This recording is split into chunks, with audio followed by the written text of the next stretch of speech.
같이 기도하겠습니다. 우리를 사랑하시는 거룩하시고 자비로우신 하늘에 계신 우리 아버지 하나님, 죄 가운데서 영원히 하나님 앞에 심판과 멸망을 받을 수밖에 없는 우리를 불쌍히 여기시고,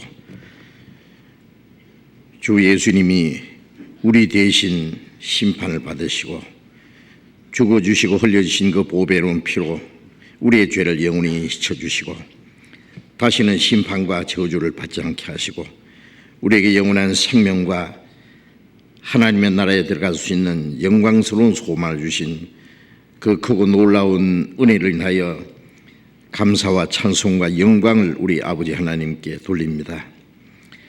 이 시간 주님의 보배로운 피로 구속함을 받은 저희들, 또 주님 앞에 함께 모여서 주님의 은혜와 영광을 찬송하며 주님의 말씀을 배우며 주님과 함께하는 거룩한 교제에 참여하게 해주신 것 감사합니다.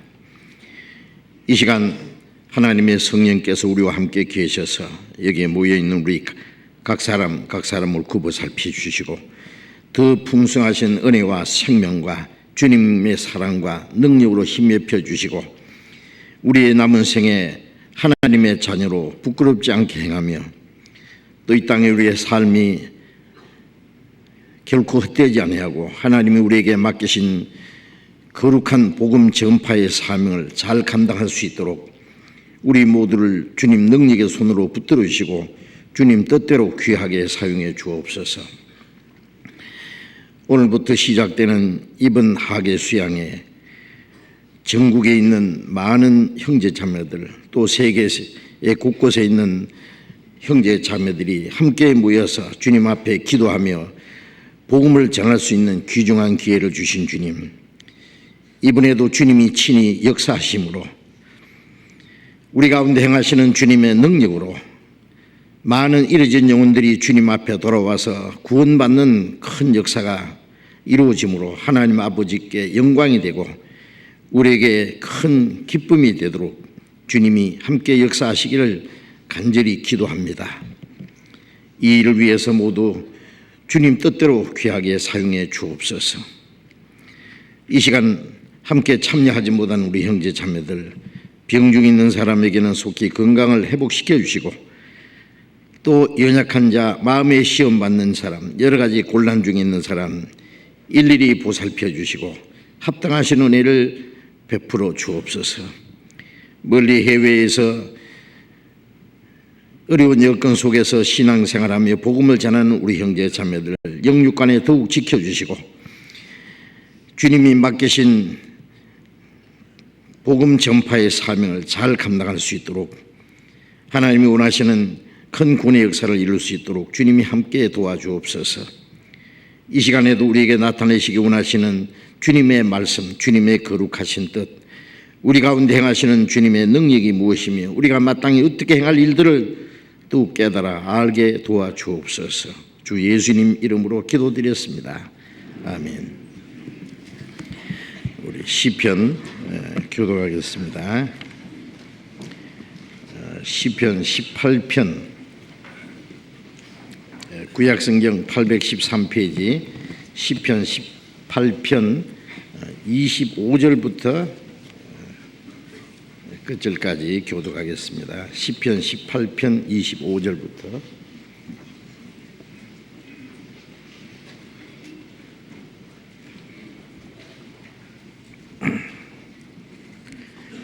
시편 18편 25절부터 교독하겠습니다. 자비한 자에게는 주의 자비하심을 나타내시며 완전한 자에게는 주의 완전하심을 보이시며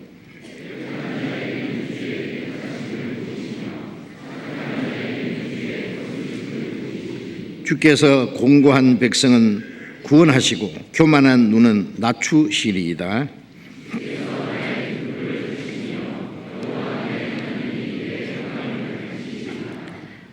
내가 주를 의뢰하고 적군을 달리며 내 하나님을 의지하고 담을 뛰어넘나이다.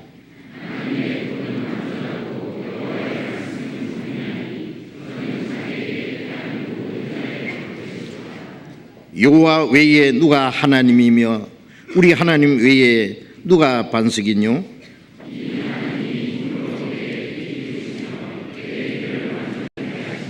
나의 발로 암사슴 발 같게 하시며 나를 나의 높은 곳에 세우시며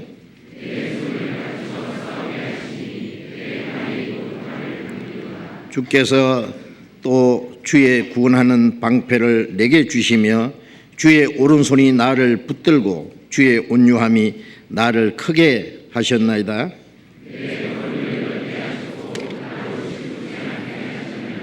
내가 내 원수를 따라 미치리니 저희가 망하기 전에는 돌이키지 아니하리이다.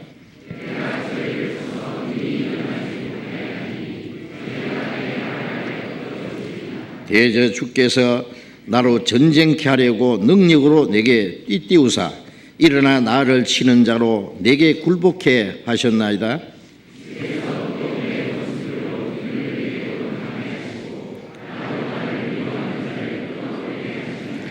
저희가 부르짖으나 구원할 자가 없었고 여호와께 부르짖어도 대답지 아니하셨나이다.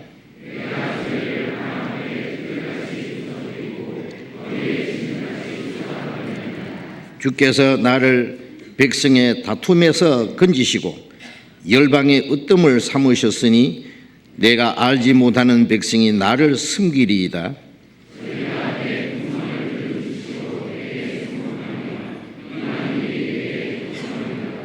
이방인들이 쇠미하며 그 견고한 곳에서 떨며 나오리로다.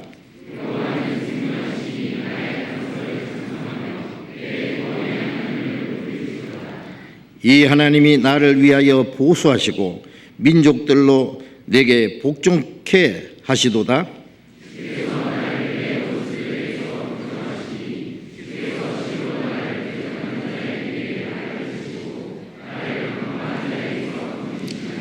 여호와여, 이름으로 내가 열방 중에서 주께 감사하며 주의 이름을 찬송하리이다.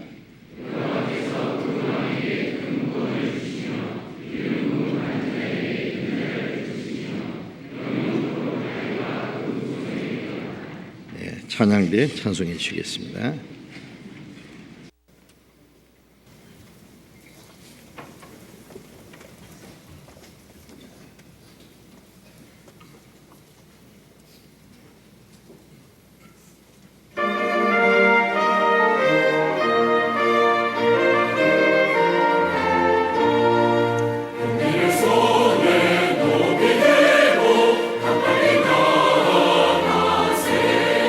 주의 권을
예, 성경 찾겠습니다.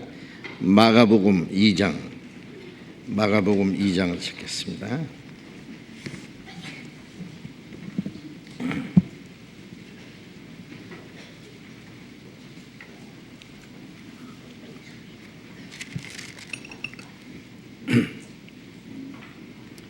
마가복음 2장 1절부터 12절까지 제가 읽겠습니다. 마가복음 2장 1절부터 읽겠습니다.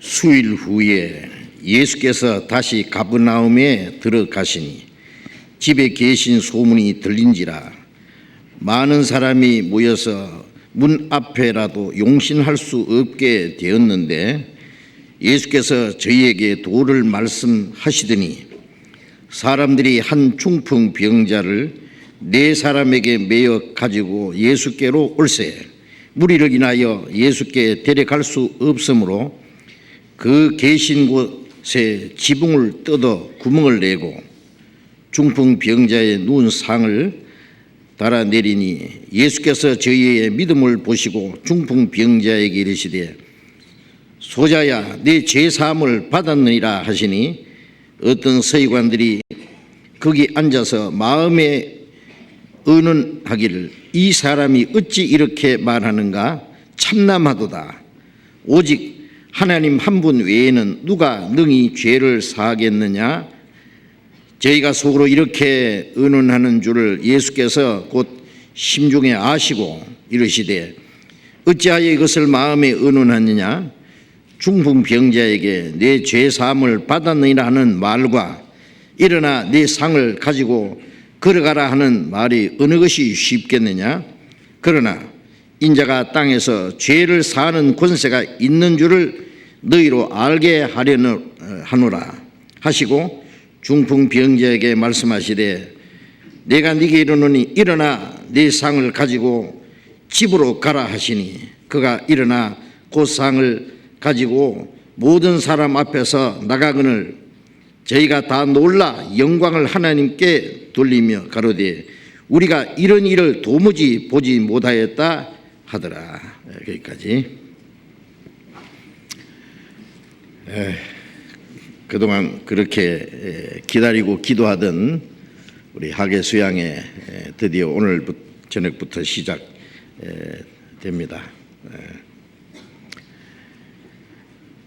오랫동안 준비한 전쟁을 이제 시작하는 그 병사들과 같은 그런 마음입니다. 죄와 사망의 권세와 사탄의 권세와 싸워서 많은 영혼들을 구원해서 하나님께 돌아오게 하는 큰 역사가 이루어지는 기간입니다. 이번 학예 수양회가 기간적으로는 너무 짧다고 생각됩니다. 학생들 방학이 너무 짧아서요. 미국에는 그 여름 방학이 한 2달쯤이나 되는데요. 한국에는 모르겠어요. 요즘에 토요일도 학교에 나가지 않는 그런 일 때문에 학업 날짜가 모자라서 그런지 여름 방학이 더욱 짧아졌습니다. 그래서 불과 3주 동안에 우리가 5차례의 학예 수양회를 해야 됩니다. 그래서 이 짧은 기간에 하나님의 큰 역사를 이루는 그런 기회입니다. 비록 짧은 기간이지만은 우리가 해야 될 일은 너무 중하고 커서 우리 큰 책임감을 느끼고 우리가 어떻게 함께 기도하고 협력하고 더 많이 수고하고 더 많이 희생함으로 하나님이 원하시는 큰 구원의 역사를 이루어야 되겠다는 그런 간절한 마음이 있습니다. 그래서 많은 사람들이 모처럼 휴가를 얻어서 바다로 또 산으로 또 어떤 사람은 해외로 이제 쉬는 그런 휴가 기간인데 우리는 그 휴가를 하나님께 다 반납하고 우리의 시간과 물질과 우리의 수고를 오로지 복음의 역사를 이루기 위해서 이번에 함께하는 그런 귀중한 기회입니다. 예수님이 3년 반 동안 공생애에서 이스라엘 땅을 두루다니시면서 복음을 전하실 때에 식사할 겨를도 없이 그렇게 바쁘게 밤낮 역사하신 그 모습을 우리가 성경을 통해서 알 수 있습니다.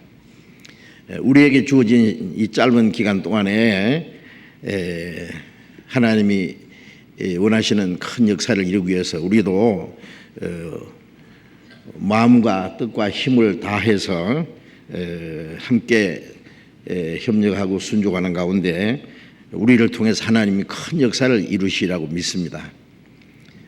에베소서 3장 20절에 우리 가운데 역사하시는 능력대로 우리의 온갖 구하는 것이나 생각하는 것에 더 넘치도록 능히 하실 이에게 라는 말씀대로 주님이 우리 가운데 능력으로 역사하십니다. 그 하나님의 능력으로 많은 영혼이 구원받는 역사가 이루어지기를 바랍니다. 우리 구원받은 사람은 자신이 구원받은 것이 얼마나 크고 귀하다는 것을 너무나 잘 알고 있습니다. 때때로 그런 생각을 하죠. 내가 만일 구원을 받지 않았으면 어떻게 됐을까? 아마 저도 구원받지 않았으면 이 자리에 있지 않았을 것이고 여러분도 여기 계시지 않을 겁니다. 어디 있을지 모르죠. 이 세상 사람들과 똑같이 헛된 것을 위해서 그리고 죄 가운데서 살다가 잠시 후에 영원한 멸망으로 들어가겠죠. 그러나 하나님이 이 많은 사랑 가운데 먼저 우리를 불러 구원해 주시고 거룩하게 구별해 주시고 우리의 남은 생에 하나님의 은혜와 다스리심과 인도하심 가운데 살게 됐다는 것이 얼마나 큰 축복이고 행복인지 모릅니다. 이제 구원은 우리 자신만을 위한 것이 아니라 이 세상 모든 사람에게 허락된 것이고 더 많은 사람 모든 사람이 구원을 받기를 원하시는 하나님의 마음이기 때문에 그 하나님의 마음이 우리의 마음이고 하나님이 우리를 통해서 구원의 역사를 이루어 가시기 때문에 자신의 구원이 크고 귀중한 만큼 또 다른 사람의 영혼이 구원받는 것을 우리는 가장 귀중히 여길 수 있습니다. 죄인 하나가 회개하고 돌아오면 하나님 앞에 큰 기쁨이 된다는 말씀처럼 하나님이 기뻐하시기 때문에 우리도 기뻐하고 또 우리를 구원하기 위해서 하나님 자기 독생자를 십자가 죽는 데까지 내주신 그 하나님의 모든 것을 희생하신 것처럼 우리도 더 많은 영혼을 구원하기 위해서 우리의 시간과 물질과 필요하면 우리의 목숨까지 다 바쳐서 더 많은 영혼이 구원받기 원하는 것이 우리의 간절한 소원이고 이 땅에 우리가 살아있는 삶의 목적입니다. 자, 그래서 이번 학예 수양회 때도 우리 먼저 구원받은 사람은 한 사람도 빠짐없이 이 하나님의 큰 역사에 함께 참여하리라고 믿습니다. 그래서 이번 수양회 기간에 우리가 해야 될 일, 또 하나님이 우리 가운데 역사하시는 것이 무엇인지를 한번 생각해 보는 그런 시간을 가지려고 합니다. 예수님이 이스라엘 땅에 다니시면서 많은 말씀을 하셨고 또 많은 이적을 행하셨습니다.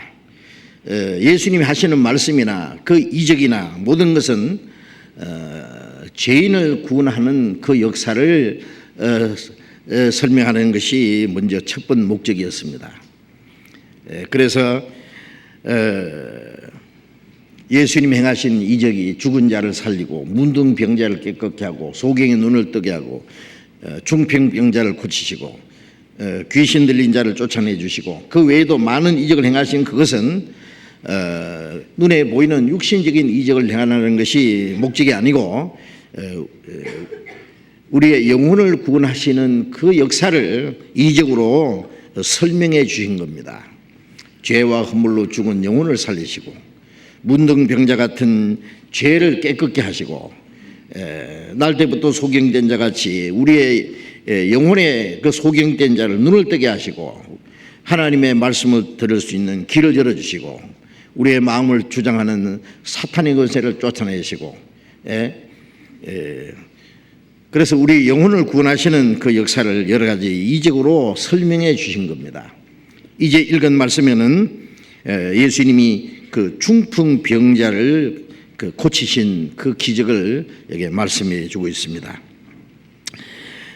이 말씀을 통해서 우리가 아주 중요한 교훈을 받을 수 있습니다. 예수님이 자라나셨던 갈릴리 그리고 가버나움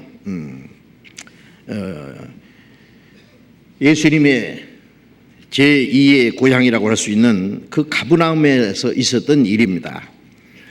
마가복음 2장 1절 다시 읽겠습니다. 수일 후에 예수께서 다시 가버나움에 들어가시니 집에 계신 소문이 들린지라. 많은 사람이 모여서 문 앞에라도 용신할 수 없게 되었는데 예수께서 저희에게 도를 말씀하시니라. 예수님이 가버나움에 누구 집인지는 모르겠습니다. 그게 베드로의 집도 있었을 거라고 생각하고 예수님과 함께하는 제자들과 있는 그 집일 수도 있습니다. 어쨌든 그 가버나움 예수님이 많이 활동하시던 그곳에 어느 집에 예수님이 계신 소문이 들린지라. 예수님이 말씀을 가르치시고 많은 이적을 행하셨기 때문에 예수님이 계신 곳은 많은 사람들이 모여왔습니다. 그래서 예수님이 그 집에 계신다는 소문을 듣고 많은 사람들이 모여서 집 안이나 밖이나 사람들로 가득 찼습니다. 정말 문자 그대로 발 들릴 틈 없이 용신할 수 없다 그랬죠. 용신할 수 없다는 사람이 몸이 움직일 수 없을 정도로 사람이 꽉 찼습니다. 거기서 예수님이 도를 말씀하시니라.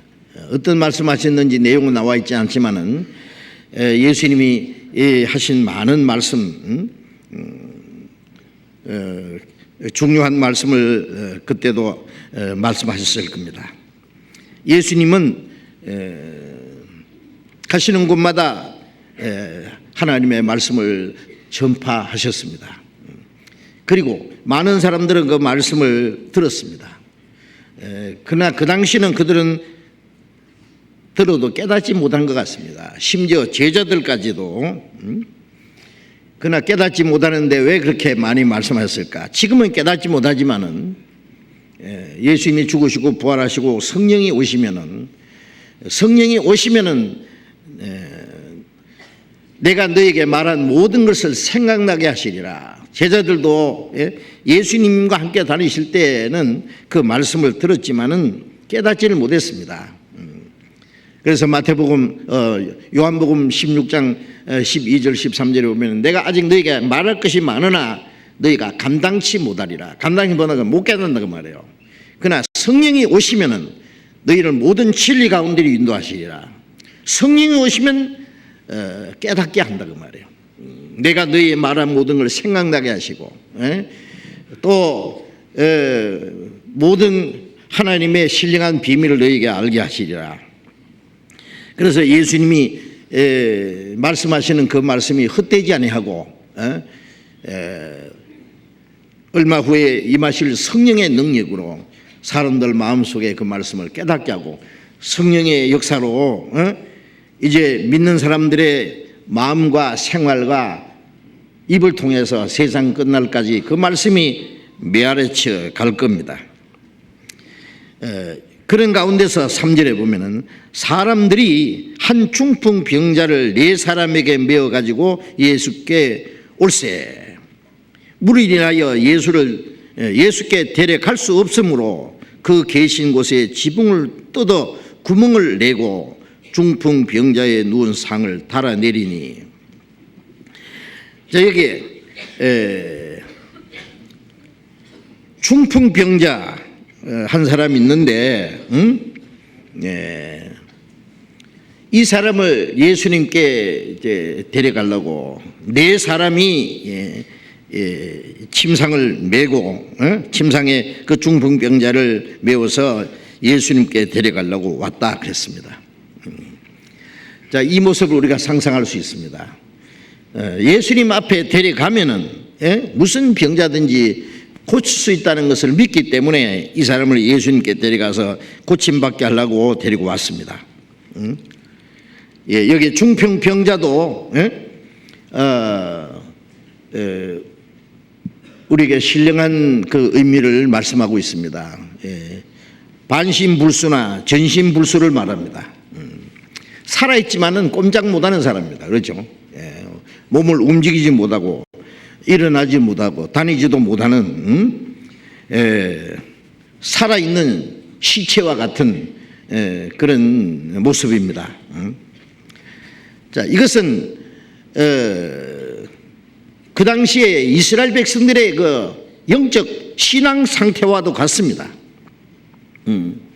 그들은 하나님의 택한 백성이고 아브라함 자손이라 그러고, 성경도 알고 하나님을 섬긴다고 하지만은 그들은 죽은 자들입니다. 바로 영적으로는 죽은 자들이고 하나님께서 아무것도 할 수 없는 사람들이었습니다. 입으로는 하나님을 가까이 하나 생활은 하나님과 상관도 없고, 그들은 중풍병자처럼 꼼짝 못하고 있는 사람과 같았습니다. 요한계시록 3장 1절에 보면은 거듭나지 못한 기독교인들을 향해서 하시는 말씀도 너희가 살았다 하는 이름은 있으나 실상은 죽은 자라고 말씀했습니다. 하나님을 믿는다, 내가 예수를 믿는다, 기독교인이라고 자처하지만은 영적으로는 죽었기 때문에 살았다 하는 이름은 있으나 죽은 자들이다.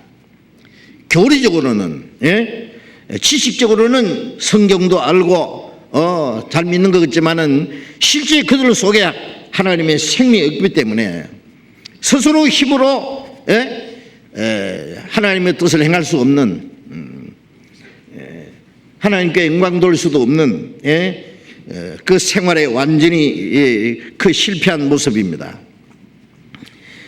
구원받지 못한 모든 사람들은 중풍병자와 같이 꼼짝 못하고 누워있는 것과 같습니다. 이 중풍병자는 그 말할 수 없는 고통 중에서요, 죽지 못해 살아있는 사람들입니다. 이 세상 모든 사람들은 참된 삶의 의미도 느끼지 못하고 온갖 고민과 괴로움 속에서 죽을 날만 기다리고 있는 그 모습과 같습니다. 그 하나님 보실 때 다 중풍병자와 같은 겁니다.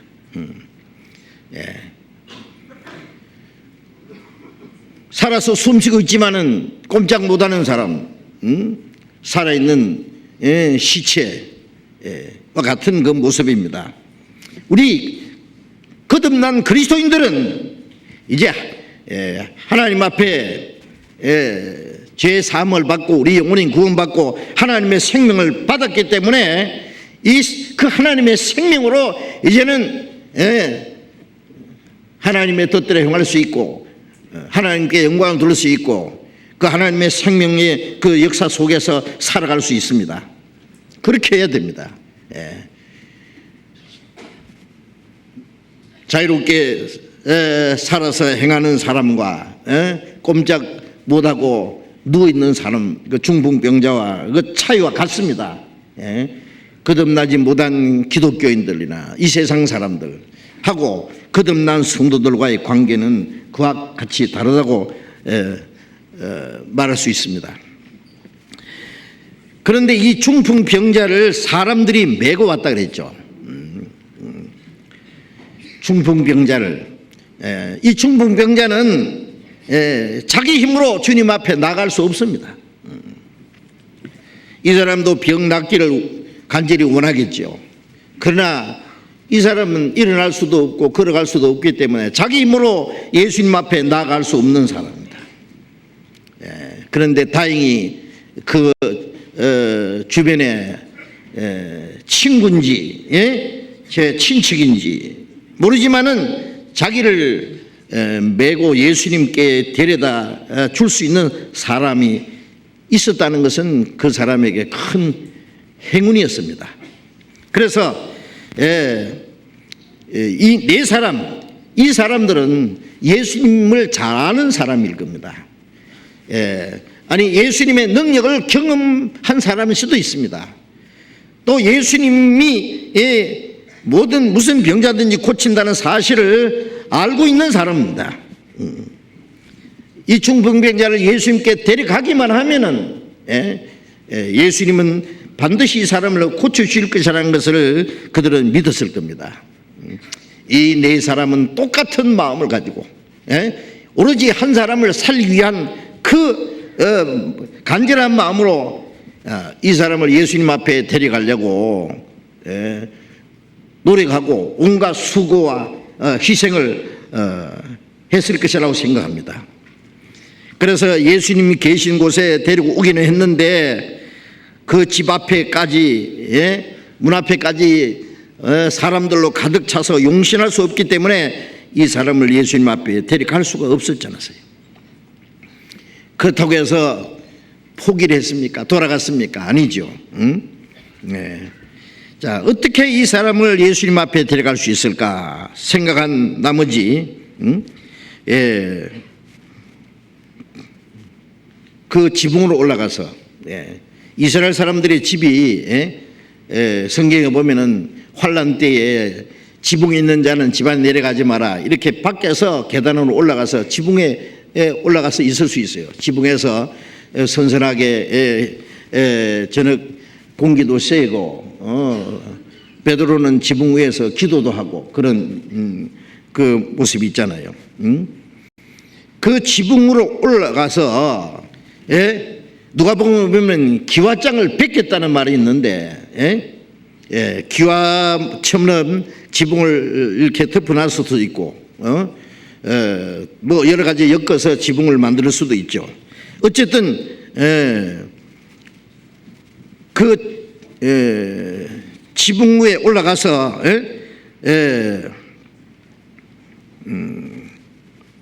지붕을 뜯어 구멍을 냈다 그랬어요.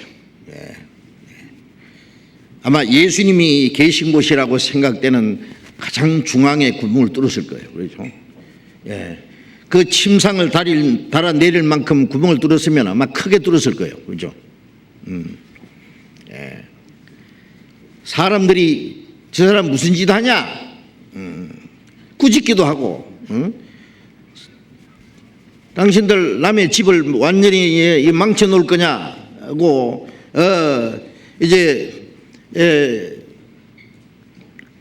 책망하는 사람도 있었을 겁니다. 그러나 어떤 비난과 어떤 그 후에 있을 그 일에 대해서는 생각하지 않고 오로지 한 사람을 살리고자 하는 그 일편단심 그 마음으로 예수님이 계신 곳에 그 위에 구멍을 뚫어서 침상을 예수님 앞에 달아내렸다 그랬습니다.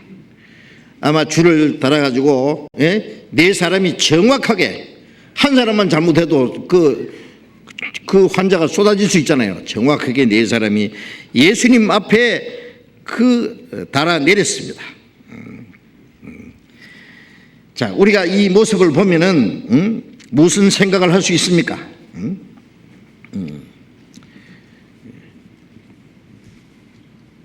주님을 먼저 믿는 사람, 먼저 구원받은 사람이 또 다른 사람을 구원하기 위해서 그 사람이 자기 가족이 됐든 친척이 됐든 친구가 됐든 아니 자기하고 아무 상관없는 사람일지라도 오로지 한 사람의 영혼을 구원하기 위해서 주님 앞에 데리고 가야 되는데 예수님 앞에다 갖다 놔야 되는데 그 많은 어려움이 있습니다.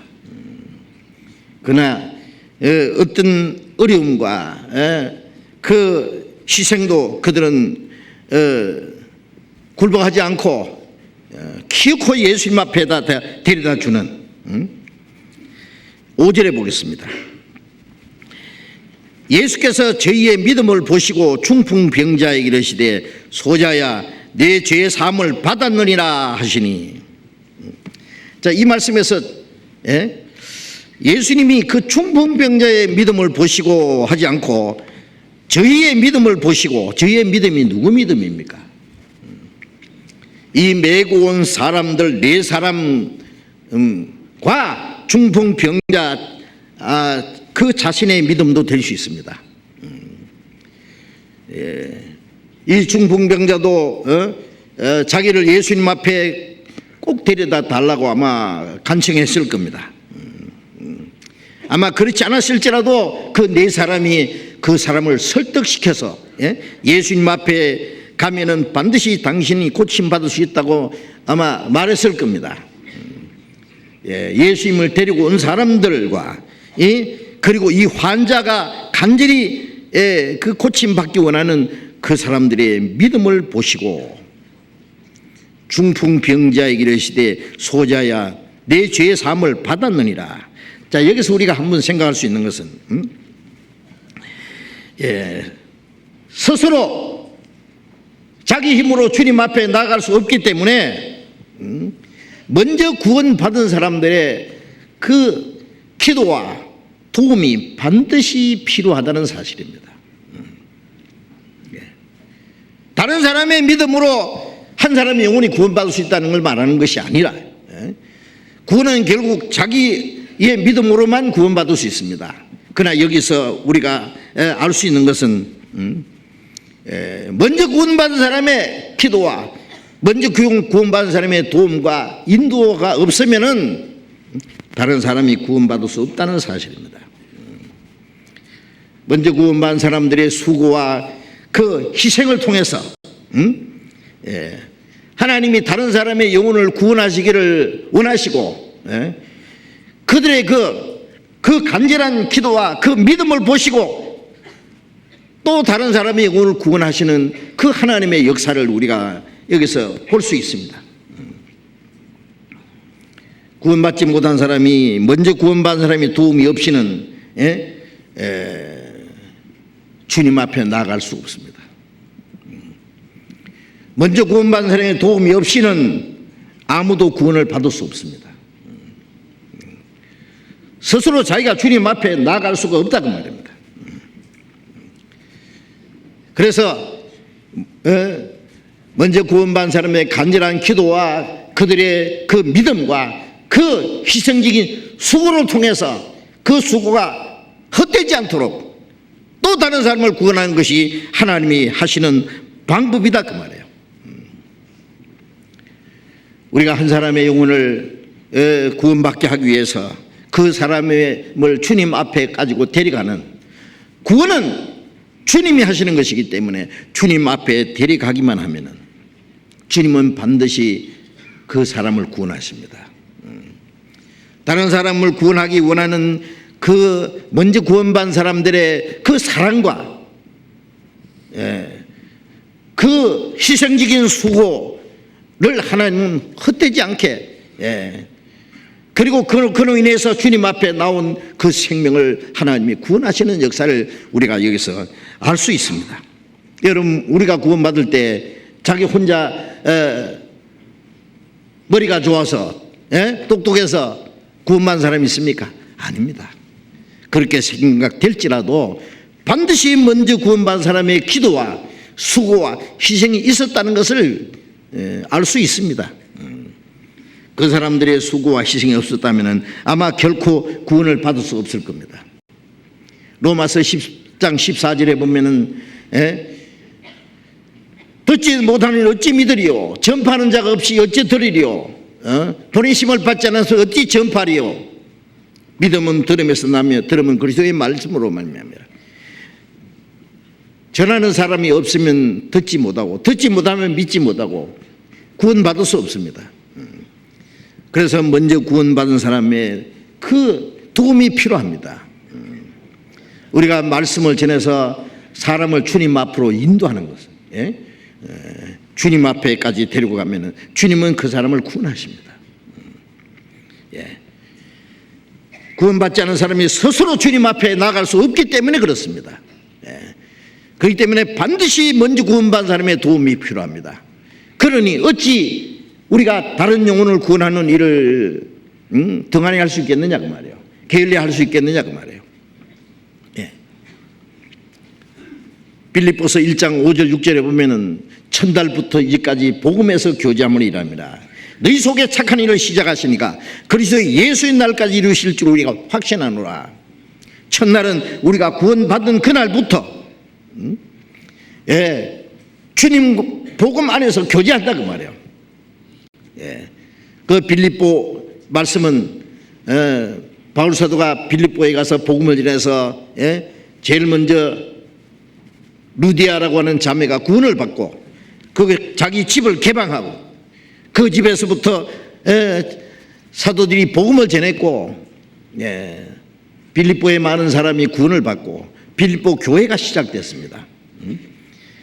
바울 사도가 빌립보를 떠난 이후에 이제 로마에 가서 감옥에 갇혀 있으면서 집행유예 기간 동안에 2년간 복음을 전했습니다. 멀리 떠나 있는 동안에도 빌립보 교회와 바울 사도 사이는 계속 복음 안에서 교제가 있었습니다. 우리가 구원받자마자 구원받고 끝납니까? 자, 구원받았으니 천국에서 만나자 그러고 헤어지지 않습니다. 구원받았으면 우리는 이제 하나님 아버지 한 형제 자매 소망이 갖고 사는 목적이 갖고 살아가는 방법이 갖고 한 성령 안에서 한 주님 안에서 다스림을 받고 주님 안에서 교제합니다.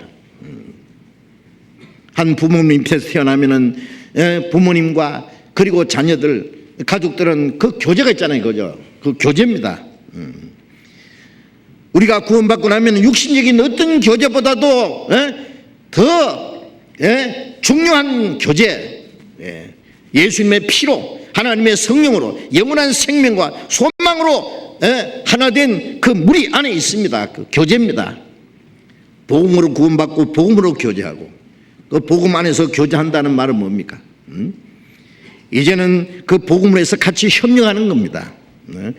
그 복음 증거하는 일에 함께 참여하는 겁니다. 교제라는 말은 그냥 친하게 지낸다는 말이 아니에요. 바울 사도는 빌립보 성도들에게 너희가 내 복음에 함께 참여했다. 너희가 내 괴로움에 함께 참여했으니 잘했다. 참여라는 말과 교제라는 말은 같은 겁니다.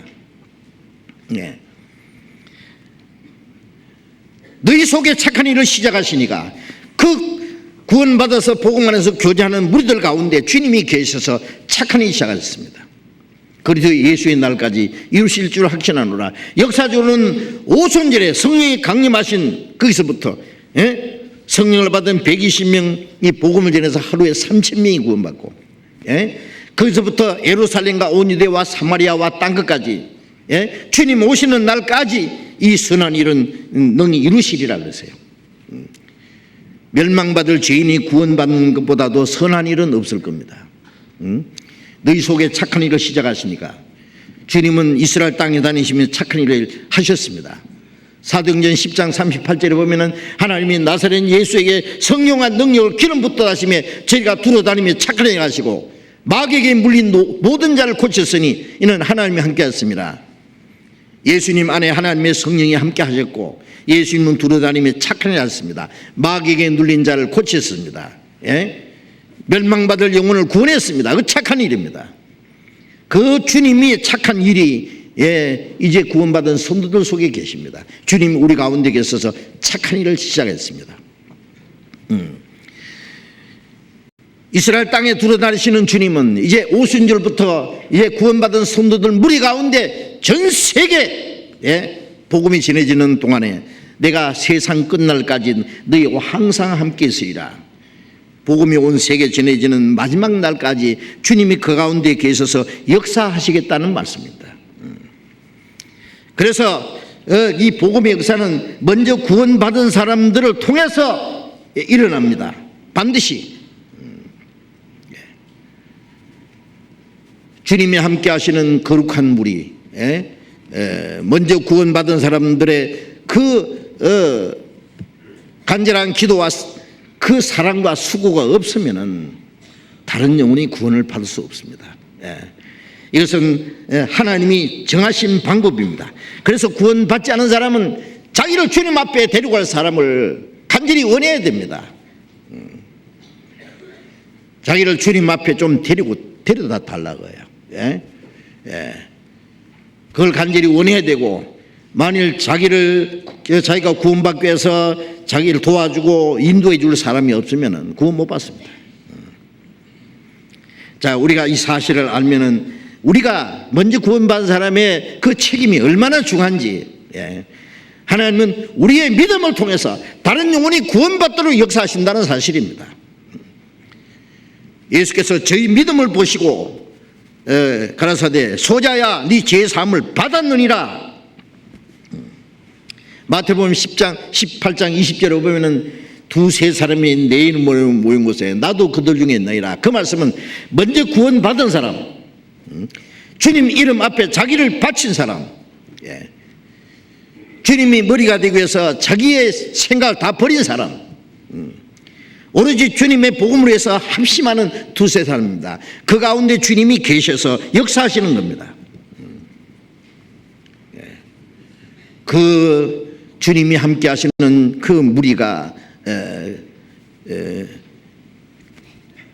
가까이 있을 때 그들의 그 도움을 통해서 그 주님의 역사로 말미암아 사람이 구원을 받을 수 있다는 겁니다. 이제 먼저 구원받은 사람도 구원을 받았지만은 아직 육신이 고쳐지지 않는 부분이 많죠. 그러잖아요.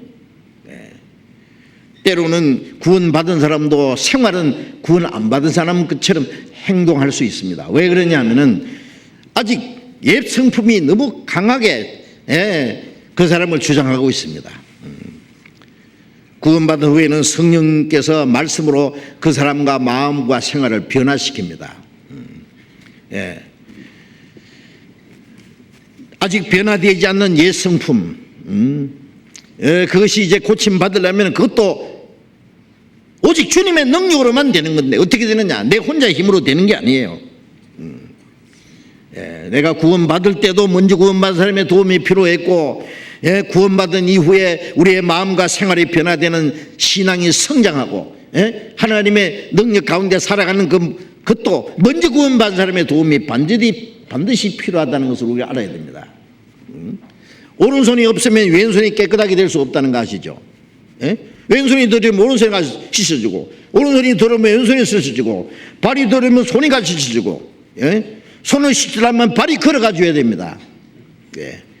요한복음 13장에 예수님께서 제자들의 발을 씻겨주시면서 내가 주와 선생이 되어 너희 발을 씻겼은즉 너희도 서로 발을 씻기는 것이 옳으니라. 그것은 우리가 실제로 발을 씻기는라는 그런 말씀보다도 더 중요한 교훈이 있죠. 우리가 주님 안에서 함께 교제할 때 서로가 서로를 씻겨주는 역할을 합니다. 우리 몸이 더러우면 서로가 씻겨주잖아요. 그렇죠? 온 몸이 지체가 함께 있기 때문에 그 깨끗하게 될 수 있습니다. 눈은 봐주고, 발은 걸어가지고, 손은 씻어주고, 온 몸이 같이 협력합니다. 한쪽 지체만 있으면 깨끗하게 될 수가 없어요. 우리는 혼자서는 내 마음과 생활이 변화될 수도 없다는 것, 깨끗게 될 수 없다는 것, 혼자서는 주님 뜻대로 살 수 없다는 그 사실도 알아야 됩니다. 먼저 구원받은 사람도 또 다른 구원받은 사람의 도움이 필요하다는 것도 생각해야 됩니다. 서로 지체가 깨끗하게 너희가 서로 발을 씻기는 것이 옳으니라. 우리가 신앙생활하는데 서로 씻겨주는 역할을 한다는 걸 알아야 됩니다. 다른 사람의 그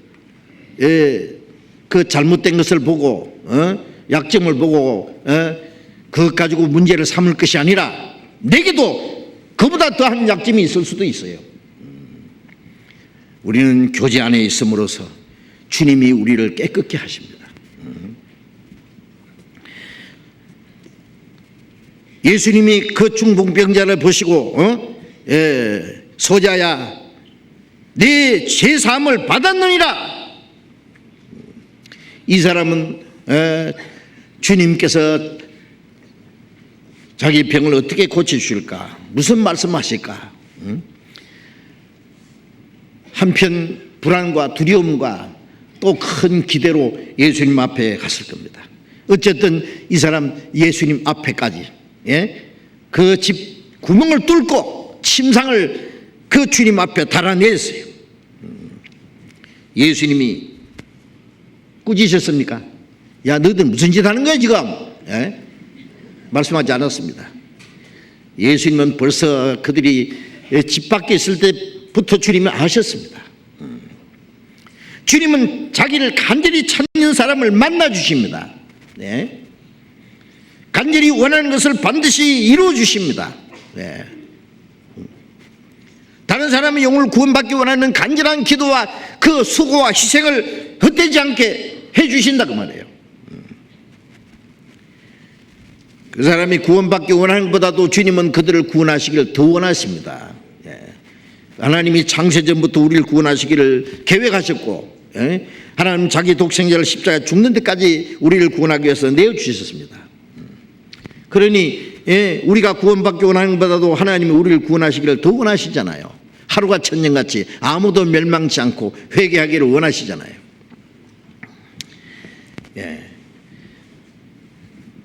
예수님께서 그 사람에게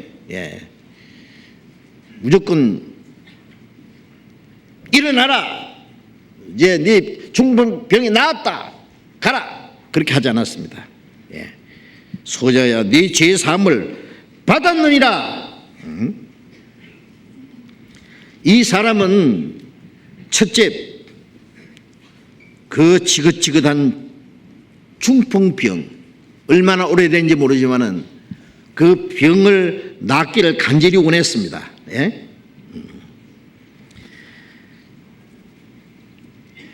그러나 예수님은 그 사람의 병을 고쳐주시기 전에 그의 죄를 사해 주셨다고 말씀합니다. 내 죄 사함을 받았느니라. 유대인들은요, 모든 병은 죄로 말미암아 생겼다, 그렇게 생각했답니다. 지금도 그렇게 생각하는 사람이 있어요. 병은 전부 죄 때문에 왔다고. 물론 처음에 아담이 죄를 범하자마자 인간에게 수고와 고통과 질병과 죽음이 이제 선언된 거죠. 그래서 인간의 모든 불행은 죄로 말미암아 온 것은 사실입니다. 그러나 모든 사람의 그 병이 각각 자기의 지은 죄 때문에 생긴 것은 아니다 그 말이에요. 요한복음 9장 1절부터 보면은 날 때부터 소경된 사람, 제자들이 예수님께 말했습니다. 주님, 이 사람이 날 때부터 소경된 것이 자기 죄입니까?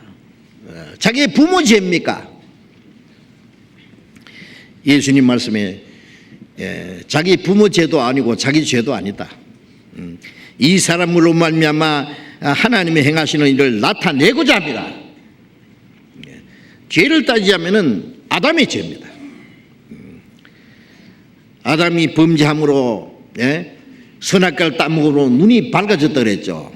그러면 선악과 따먹기 전에는 눈이 어두웠단 말입니까? 아니죠. 어디로 밝아졌느냐?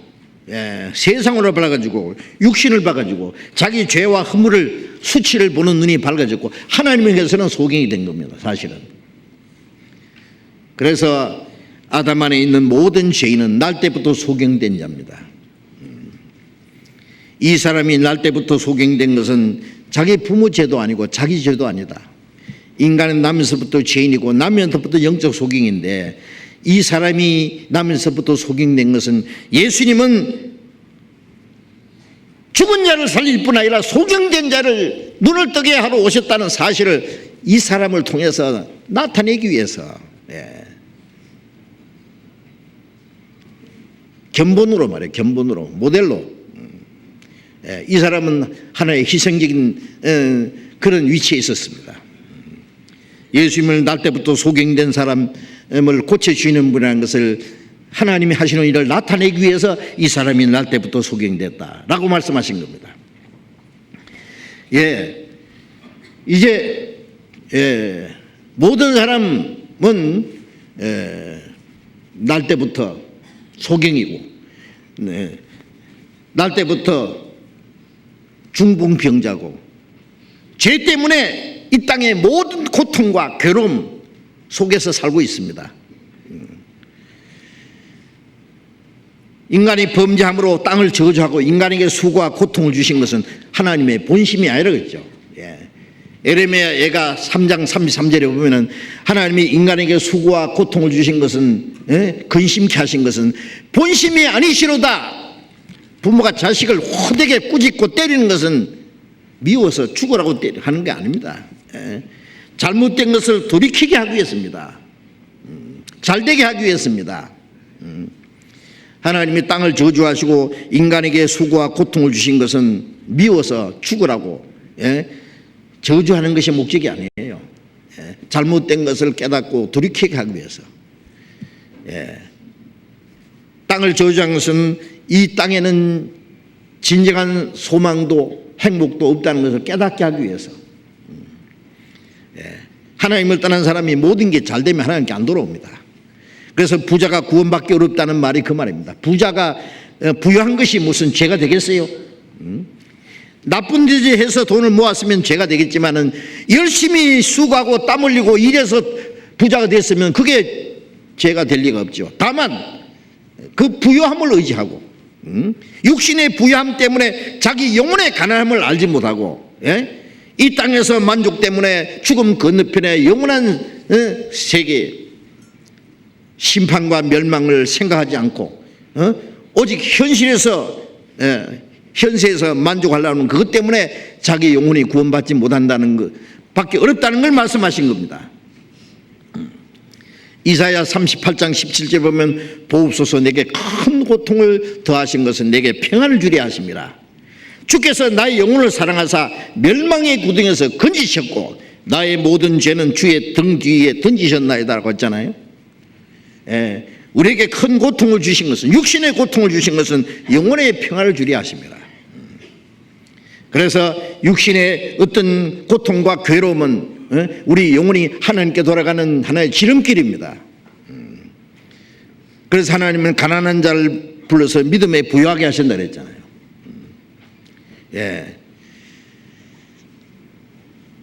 가난한 사람 100명 구원받는 것보다도 부자 한 사람 구원받는 게 훨씬 어렵죠. 그래서 전도해 보면 알아요. 참 어렵습니다. 부유한 나라 전도 안 됩니다. 잘 안 됩니다. 가난한 나라 전도 잘 됩니다. 그걸 생각하면은 우리가 부자가 되지 않은 거 다행히 여겨야 됩니다. 그렇죠? 우리가 하나님을 알기 전에 세상 지식이 너무 많아도 하나님 아는 지식에 문제가 생길 수가 있어요.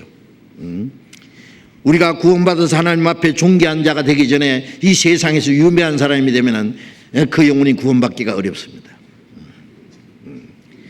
하나님이 우리에게 육신의 고통을 주신 것은 우리 영혼이 하나님께 돌아오기 위한 하나님의 사랑입니다. 자비입니다. 내게 큰 고통을 더하신 것은 내게 평안을 주려 하십니다. 주께서 나의 영혼을 사랑하사 멸망의 구덩이에서 건지셨다 그랬잖아요. 예수님이 세상에 오신 목적은 병을 고쳐주러 오셨다든지 육신의 문제 해결해 주러 오셨다든지 이 세상에 잘 먹고 잘 사는 그 육신의 문제를 해결하러 오신 것이 아니죠. 이 사람 중풍병자로 고생해봐야 앞으로 몇십 년으로 끝납니다. 조금 있으면 죽을 거니까. 이 사람 중풍병자를 병을 고쳐주는 게 목적이 아니라 그 사람의 영혼을 구원하려면 죄 사함은 죄를 사해 줍니다. 왜? 죄 사함이 없는 구원은 없기 때문에. 누가복음 1장 77절에 보면은 죄 사함으로 말미암은 구원을 알게 하리니. 그렇죠. 그래서 예수님이 우리 죄를 사해 주신 것은 우리 영혼을 구원하기 위한 겁니다. 소자야 내 죄 사함을 받았느니라. 이 사람이 무슨 죄가 있는지 우리는 모릅니다. 이 사람이 무슨 죄가 있다고 아직 자백하지 않았습니다. 자기 죄 사해달라고 간청하지 않았습니다. 그러나 예수님은 먼저 그 사람에게 죄 사함 받았느니라. 그 사람 자백 안 해도 주님 다 아십니다. 나면서부터 죄인이고 무슨 죄를 지었는지 꼼짝 못하고 병석에 누웠어도 마음으로 죄를 지을 수도 있어요.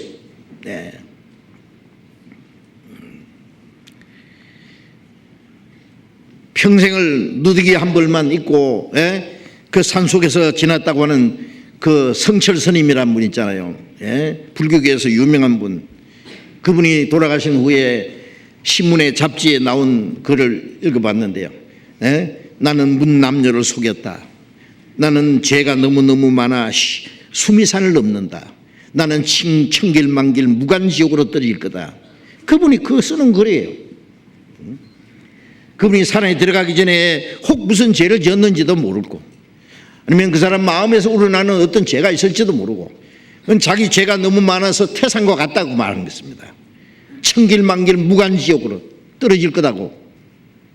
그런데 그 사람이 죄 사함 받는 길을 모르고 갔습니다. 누구든지 죄인이고, 이사야 59장에 하나님이 우리 죄가 주님 앞에 심히 많습니다. 다 헤일 수 없습니다. 뭐 일일이 자백 하나 마나 죄투성입니다. 예수님이 이 중풍병자를 고치기 전에 먼저 그 사람에게 필요한 것은 죄사함입니다. 하나님 우리가 달라는 것을 주시는 것이 아니라 우리에게 가장 필요한 것을 주시기 원하십니다. 어떤 사람 기도하는 거 보면 뭘 그렇게 달라고 하는지 보면 육신적인 것은, 하나님이 그런 걸 주시기 원하십니까? 그 영혼을 구원해 주시기 원하십니다.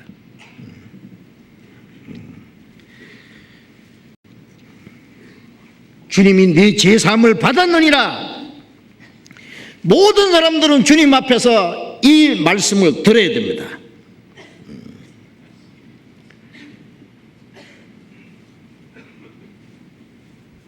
이 세상 사람들이 알지 못할지라도 예수님은 온 세상 죄를 지고 가셨고, 세상 모든 사람의 죄 때문에 대신 십자가에 심판을 받아 죽었습니다. 우리 무리의 죄악을 하나님은 그에게 담당시키셨고, 그는 세상 죄를 지고 가셨고, 그 죄에 대해서 심판을 받았고, 십자가에서 그 보배로운 피를 흘려서 죄를 영원히 사했습니다. 이 사실을 깨달아야 되는 거예요. 소자야 네 죄 사함 받았느니라. 모든 사람은 주님 앞에 나가서 그 음성을 들어야 됩니다. 주님의 십자가에서 이미 그 죄에 대한 심판을 받으시고 그 죄값을 갚으시고 그 보배로운 피로서 우리 죄를 영원히 사했다는 사실을 깨달아야 됩니다. 네 죄 사함 받았느니라는 음성을 들어야 됩니다. 주님은 자기 앞에 나오는 사람에게 제일 먼저 하시는 말씀이 뭡니까? 소자야 아무개야 네 죄 사함 받았느니라. 그보다 더 놀라운 말씀이 어디 있습니까? 죄를 가지고는 하나님 앞에 갈 수 없습니다. 죄 사함 없는 구원은 없습니다. 죄가 홀이라도 사함 받지 못한 죄가 남아 있으면 결코 심판을 피할 수 없다고 말씀했습니다. 그런데 우리 죄보다도 예수님의 보혈의 공로는 더 큽니다. 온 세상 모든 사람의 모든 죄를 영원히 지고 가셨습니다. 영원히 사하셨습니까? 한 사람이 모든 사람을 대신해 죽었다고 말씀했습니다. 한 번 속죄제사를 드리사 영원히 죄를 사했다고 했습니다. 그는 영원한 속죄입니다. 요한복음 8장 11절에 간음 중에서 잡혀온 여자, 율법에 의해서 이 사람은 돌로 맞아 죽어야 됩니다. 당장.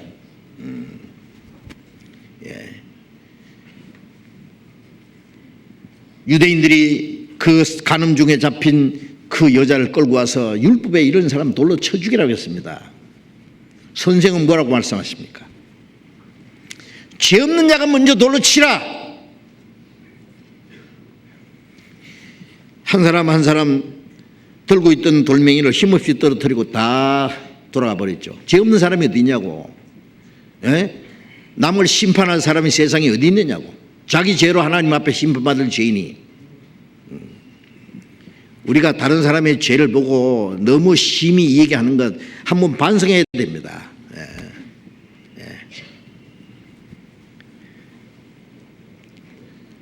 다가고 없습니다. 이 여인은 돌에 맞아 죽을 거라고 생각하고 눈을 감고 잠시 후에 자기 살이 찢어지고 뼈가 부서지고 죽을 것만 생각하고 있었을 거예요. 예수님께서 여인아 눈을 들어보라. 너를 정죄한 자가 있느냐? 아무도 없거든. 없나이다. 죄 없는 사람은 예수님밖에 없잖아요. 그죠? 그러면 이제 눈 감아라. 내가 너를. 죄 없는 분이 취하니까 예수님밖에 심판할 분이 없잖아요. 그런데 그 죄 없는 그분이 뭐라고 하셨어요? 나도 너를 정죄하지 않노니 가서 다시는 죄를 범치 마라. 그러면 예수님이 율법을 깨트린 분입니까? 이런 자를 돌로 치라고 했는데 예수님은 심판자잖아요. 그런데 왜 예수님은 나도 너를 정죄하지 않는다, 심판하지 않는다 그랬을까요? 요한복음 3장 18절에 그가 죄를 심판하러 오신 것이 아니라 요한복음 3장 17절에 그가 심판하러 온 것이 아니라 구원하러 오셨다고 해요. 그가 대신 심판받으러 왔습니다. 나도 너를 정죄하지 않는다는 말은 네가 받을 심판은 내가 받을 테니까 너는 대신 석방이다 그거예요. 속죄함이 없는 죄 사함은 없거든요. 그럼 내가 네 죄를 갚을 테니까 너는 살아라 그거예요. 주님이 그 간음 중에 잡힌 여자를 위해서 대신 죽으실 걸 전제로 하고 하신 말씀입니다. 그렇지 않으면은 나도 너를 정죄하지 않는다는 말씀을 할 수 없습니다. 이사야 44장 22절에 네 죄를 빽빽한 구름이 사라진 같이 네 죄를 안개에 사라진 같이 도말하였으니 내게로 돌아오라. 내가 너를 구속했습니다. 예수님이 십자가에서 다 이루었다고 하실 때 그 보배로운 피로서 우리 죄를 하나님 앞에 다 도말했습니다. 빽빽한 구름이 사라진 것 같이 안개가 사라진 것 같이 도말했다. 지어 없애버렸다. 나의 죄를 씻기는 예수의 피밖에 없네. 영원토록 내야 할 말 예수의 피밖에 없네. 예수님의 피가 우리 죄를 영원히 씻어주셨습니다. 히브리서 9장 17절 18절에 하나님 말씀에 내가 네 죄를 다시 기억지 아니하리라 하셨으니 그 죄와 불법을 사하셨은즉 다시 죄를 위하여 제사할 것이 없느니라. 죄를 사하는 제사가 다시 필요 없느니라. 주님은 우리 죄를 영원히 사하셨고 하나님은 우리 죄를 다시 기억지 않는다고 약속했습니다. 소자야 네 죄 사함 받았느니라. 하나님 우리 죄를 사해 주셨기 때문에 우리는 사함 받았습니다. 그 말씀을 들어야 됩니다. 주님 앞에 나오는 사람은 제일 먼저 죄 사해 주셨다는 사실을 그 말씀을 들어야 됩니다. 주님은 우리 영혼을 구원하시는 분이기 때문에 마가복음 2장 봅니다. 2장 5절 예수께서 저희 믿음을 보시고 중풍병자에 이르시되 소자야 내 죄사함을 받았느니라 하시니 어떤 서기관들이 거기에 앉아서 마음에 의논하기를 이 사람이 어찌 이렇게 말하는가 참나마도다. 오직 하나님 한 분 외에는 누가 능히 죄를 사하겠느냐. 저희가 속으로 이렇게 의논하는 줄을 예수께서 곧 심중에 중심에 아시고 이르시되 어찌하여 이것을 마음에 의논하느냐. 예수님이 그 중풍병자에게 네 죄 사함을 받았느니라고 하시니까 서기관들 이 종교 지도자들이죠. 이들이 마음속으로 생각하기를 이 사람이 참남하단 말은 지가 하나님처럼 된 것처럼, 하나님이나 된 것처럼 신성 모독이다 그 말이에요. 하나님 외에는, 하나님 한 분 외에는 누가 능히 죄를 사하겠느냐. 이 사람들은 하나님만이 죄를 사해준다. 틀린 말은 아닙니다. 그리고 이 사람들은 하나님 앞에 가서 하나님이 죄를 사해준지 안 사해준지 알 거라고 생각했을 겁니다. 참담하도다. 하나님 한 분 외에 누가 죄를 사하겠느냐. 이 사람이 왜 이런 말을 하느냐. 저희가 속으로 이렇게 의논하는 줄을 예수님이 중심에 아시고, 그들 말 안 해도 주님은 그들 생각을 아십니다.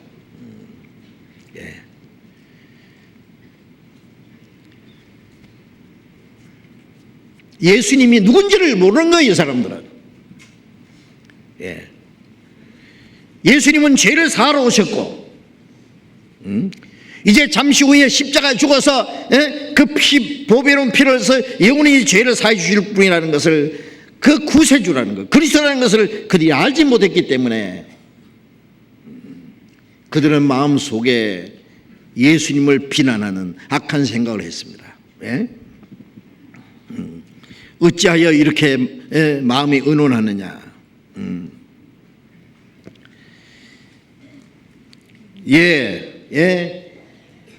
죄 사는 일은 말로만 안 되죠. 말로만 안 됩니다. 죄를 사하려면은 죄 대가가 지불돼야 됩니다. 요한일서 3장 5절에 그가 우리 죄를 없이 하려고 나타나신 바 된 것을 너희가 아나니 거기는 죄가 없느니라. 죄 없으신 그분이 우리 죄를 없이 하려고 오셨습니다.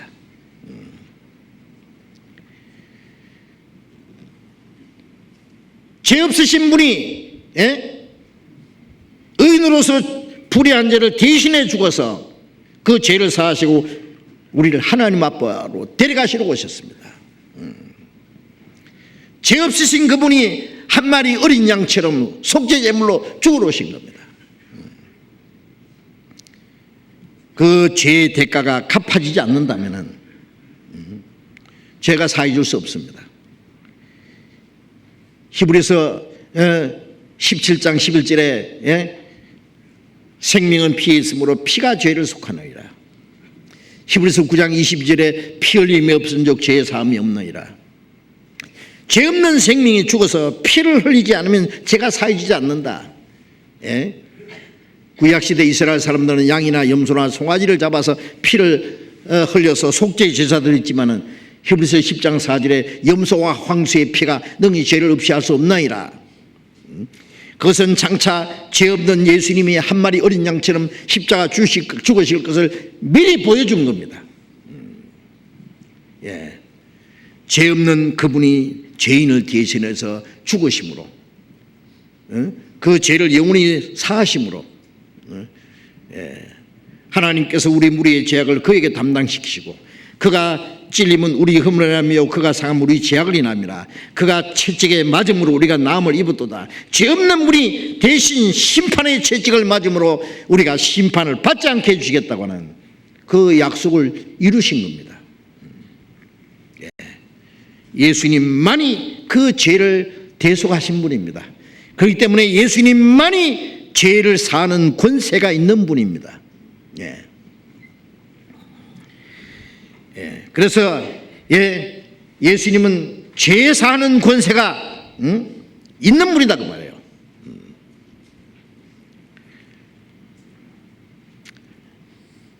마가복음 2장 다시 보겠습니다. 2장 9절 봅니다. 중풍병자에게 네 죄 사함을 받았느니라 하는 말과 일어나 네 상을 가지고 걸어가라 하는 말이 어느 것이 쉽겠느냐. 그러나 인자가 땅에서 죄를 사하는 권세가 있는 줄 너희로 알게 하려 하노라 하시고, 중풍병자에게 말씀하시되 내가 네게 이르노니 일어나 네 상을 가지고 집으로 가라 하시니, 여기 예수님께서 조금 어려운 말씀하셨죠. 이 서기관들에게 말씀하시기를 중풍병자에게 내 제삼 받았느니라 하는 말과 일어나 네 상을 들고 걸어가라 하는 말이 어느 것이 쉽겠느냐? 어느 것이 쉽겠습니까?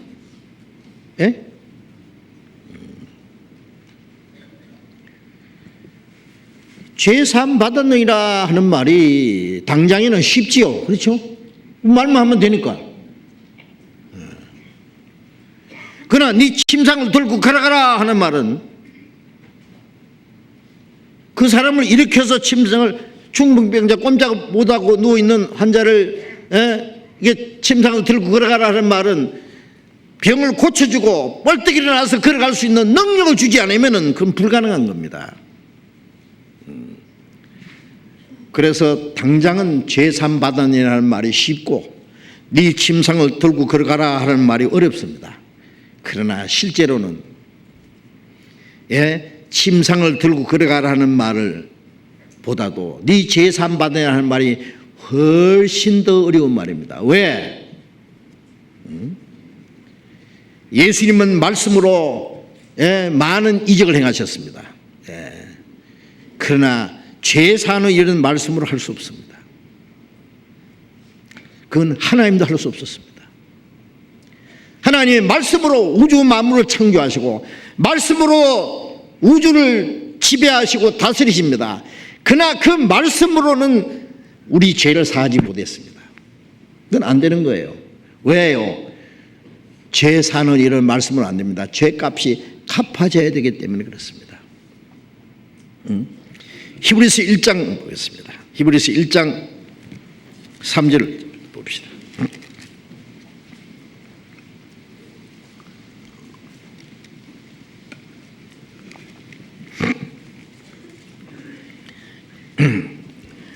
히브리서 1장 3절 같이 읽어봅시다. 이는 하나님의 영광의 광채시요 그 본체의 형상이시라. 그의 능력의 말씀으로 만물을 붙드시며 죄를 정결케 하는 일을 하시고 높은 곳에 계신 위엄의 우편에 앉으셨느니라. 예수님은 하나님의 영광의 광채라는 말, 하나님의 영광을 나타내신 분이에요. 말씀이 육신에 우리 가운데 거하심에 우리가 영광을 보니 아버지의 독생의 영광이요. 예수님은 보이지 않는 하나님의 육신을 나타내신 분입니다. 하나님의 영광을 나타내신 분입니다. 이는 하나님의 영광의 광채시오 그 본체의 형상이시라. 하나님은 근본 하나님의 본체의 형상이십니다. 그의 능력의 말씀으로 만물을 붙드시며, 예수님이 누굽니까? 말씀으로 우주를 창조하신 분입니다. 히브리서 1장 2절에 이 모든 날 마지막에 아들로 우리에게 말씀하였으니 이 아들로 만유를 후사로 세우시고 저로 말미암아 모든 세계를 지으셨느니라. 예수님 누굽니까?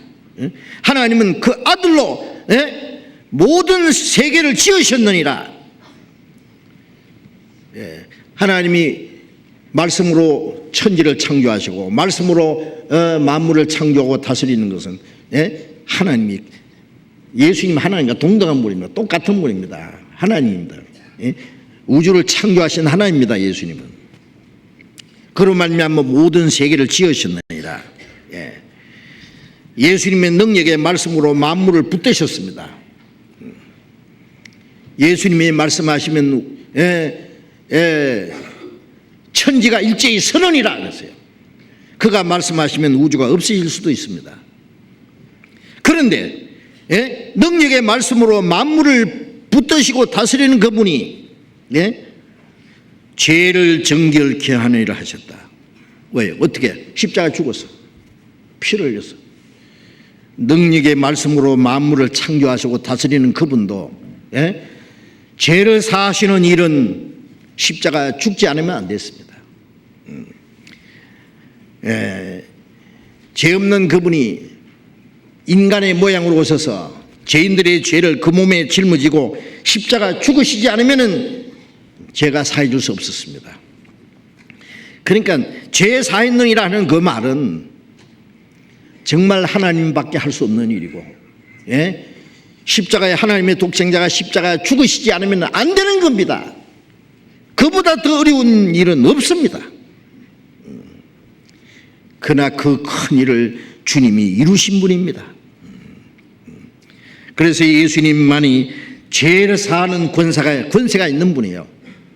요한복음 5장 27절에 인자됨을 인하여 심판하는 권세를 주셨느니라. 예수님은 십자가에 죽어서 죄를 사하시는 권세를 받으신 동시에 심판하는 권세를 받으신 분입니다. 죄를 사해 주신 그분이 마지막에 믿지 않는 자를 심판하실 권세가 있는 분입니다. 그래서 요한계시록 3장 7절에 다윗의 열쇠를 가지시니 열면 닫을 자가 없고 닫으면 열 자가 없느니까 가라사대 그랬죠. 예수님은 천국 문을 열을 수도 있고 닫아줄 수 있는 분입니다. 닫을 수 있는 분입니다. 그 권세를 가지신 분입니다. 요한복음 20장 21절 이하에 예수님께서 아버지께서 나를 보내신 것 같이 나도 너희를 보내노라 그러셨죠. 하나님 아버지께서 자기 독생자를 보내신 것은 십자가에 죽어서 죄를 사하기 위해서입니다. 그래서 십자가에서 다 이루었다 하심으로 죄를 대속하시고 부활하심으로 그 속죄를 이루신 사실을 증거해 주셨고, 예수님이 성천하셔서 증인으로 살아계시고 아버지께서 나를 보내신 것 같이 나도 너희를 보내노라.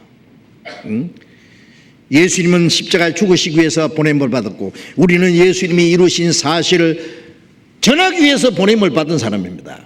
너희가 네 죄든지 사하면 사질 것이요 그대로 두면 그대로 있으리라.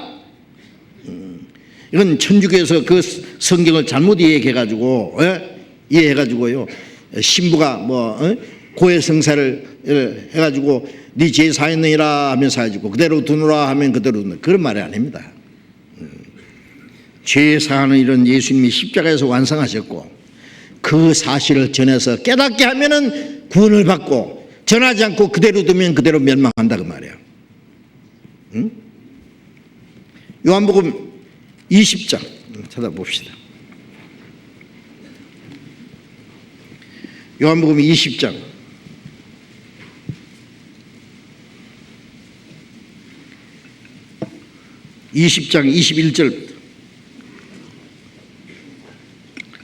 21절부터 23절까지 제가 읽겠습니다. 예수께서 또 가라사대 너희에게 평강이 있을 자다 하시고 아버지께서 나를 보내신 것 같이 나도 너희를 보내노라.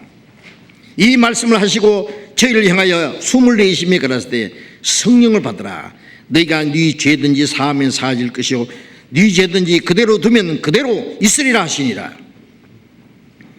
나도 너희를 보내노라. 자, 우리 구원받은 사람은 이 복음을 전하기 위해서 보냄을 받은 사람입니다.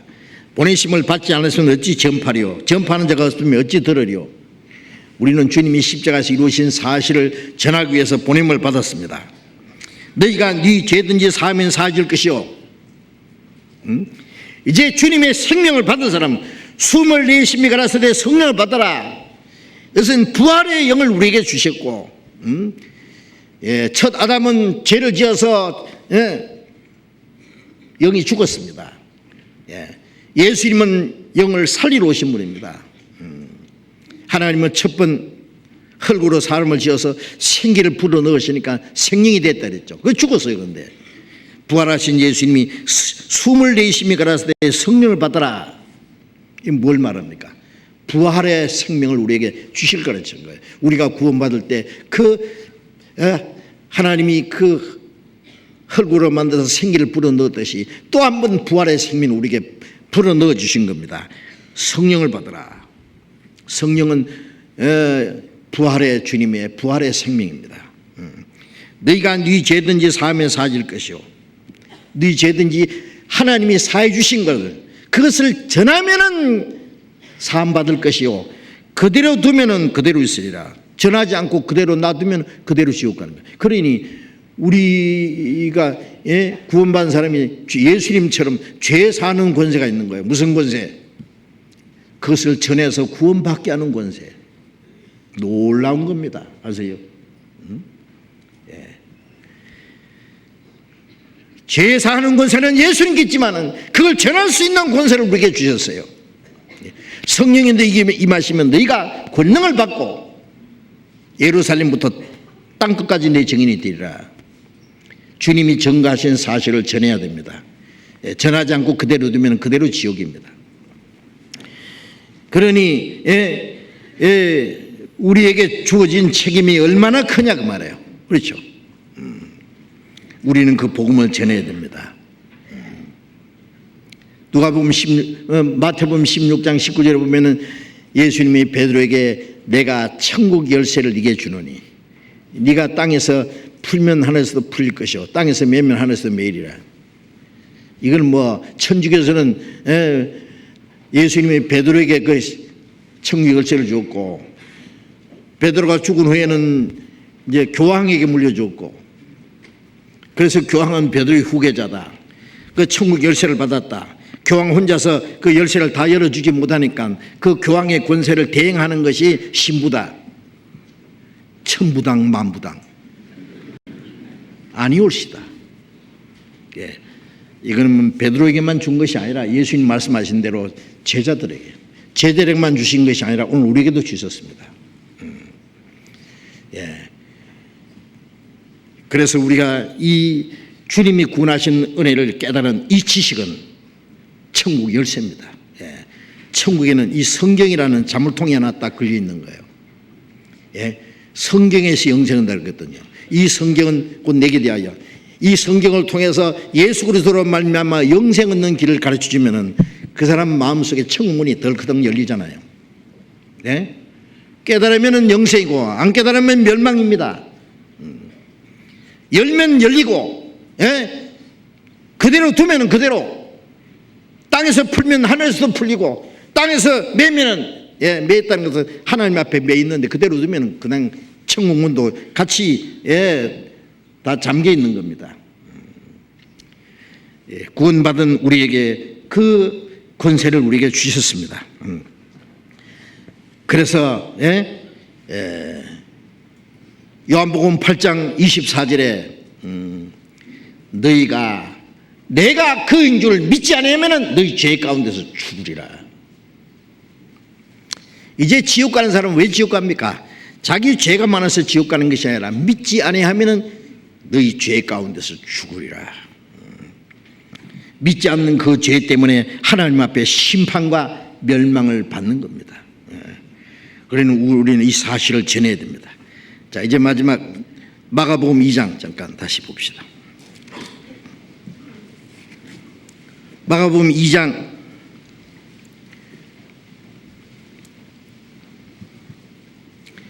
10절 그러나 인자가 땅에서 죄를 사는 권세가 있는 줄을 너희로 알게 하려 하노라 하시고 중풍병자에게 말씀하시되 내가 네게 이르노니 일어나 네 상을 가지고 집으로 가라 하시니 그가 일어나 곧 상을 가지고 모든 사람 앞에서 나가거늘 저희가 다 놀라 하나님께 영광을 하나님께 돌리며 가로되 우리가 이런 일을 도무지 보지 못하였다 하더라. 예수님이 중풍병자의 죄를 사해 주시고 그 다음에 네 상을 들고 걸어가라 그러셨죠. 병을 고쳐주신 겁니다. 주님은 우리의 영혼의 그 죄를 먼저 해결해 주시고 그 다음에 육신의 문제를 해결해 주시는 분입니다. 구원받고 나서 우리의 육신의 병도 고쳐주실 수 있어요. 하나님은. 어떤 사람은 뭐 영혼이 구원받는다고 육신이 병이 다 나는 게 아니라 육신이 병이 있으므로 영혼이 하나님과 더 가까워질 수 있으면은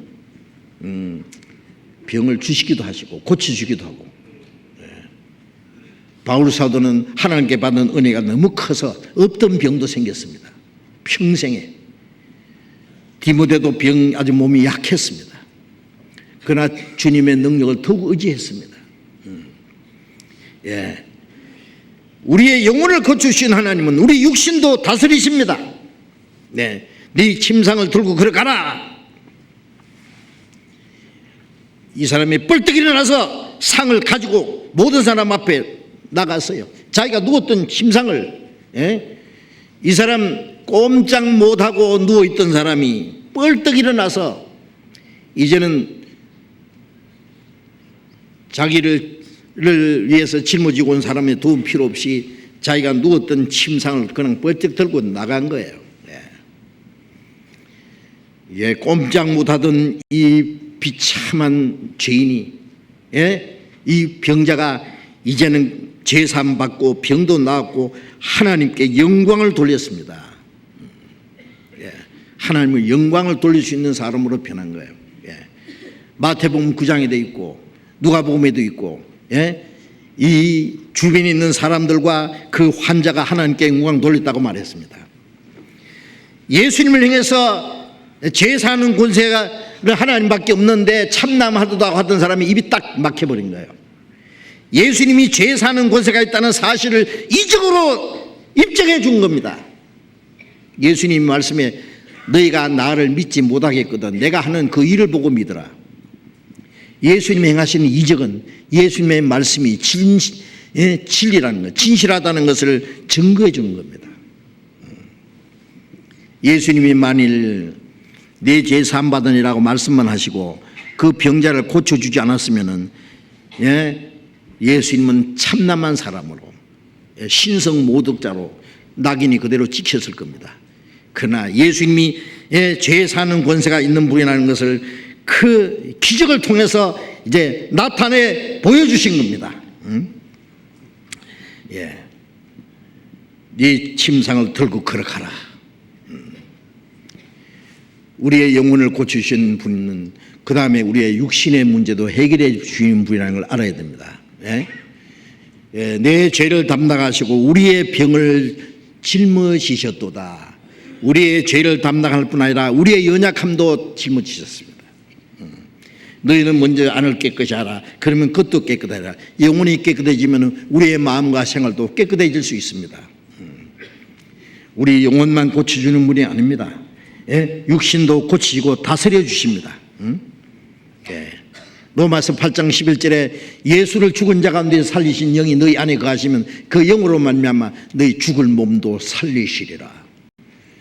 그 하나님의 성령이 우리 안에 계시면 그 영으로 우리의 몸도 때로는 고쳐주시기도 하고 건강하기도 하시고 우리의 육신이 죽을지라도 다시 살리기도 하십니다. 그래서 우리의 몸도 영혼도 주님의 피로 값주고 샀었습니다. 이제 구원받은 결과는 뭐냐? 하나님께 영광을 돌리는 겁니다. 예수님이 그 중풍병자 죄를 사해 주시고 병을 고치시자마자 거기 있는 사람들이 다 놀라 영광을 하나님께 돌렸다 그랬잖아요. 우리를 구원하신 결과는 오직 하나님께 영광을 돌리는 겁니다. 구원받았다고 하면서 영광을 돌리지 않는다면은, 그거는 하나님이 구원해 주신 은혜를 망각하는 사람이라고 할 수 있어요. 누가복음 17장에 보면은 예수님이 10뭉덩이를 고치셨죠. 그런데 10명이 중에 한 명만 돌아와 가지고 큰 소리로 하나님께 영광 돌리며 주님 앞에 왔습니다. 예수님 말씀에 9은 어디 있느냐? 너 10사람이 다 깨끗함 받지 않았느냐? 그런데 9은 어디 있느냐? 10명을 고쳐주는데 9명은 그대로 가고 1명만 돌아와서 주님께 감사하고 영광을 돌렸습니다. 구원받은 사람 중에 하나님께 영광 돌리는 사람은 또 적을 수도 있습니다. 아십니까?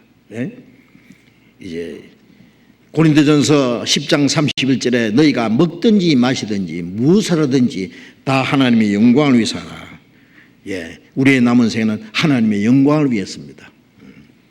자, 이번 우리 학예 수양회 때도 이 중풍병자 한 사람을 메고 온 이 네 사람처럼 이제 이뤄진 영혼을 주님 앞으로 인도해서 주님 앞에다 데려다 놔야 됩니다. 그러면 주님은 그 영혼을 고치실 겁니다. 구원하실 겁니다. 이분에 우리가 하나님의 큰 기적을 나타나는 걸 봐야 되겠습니다.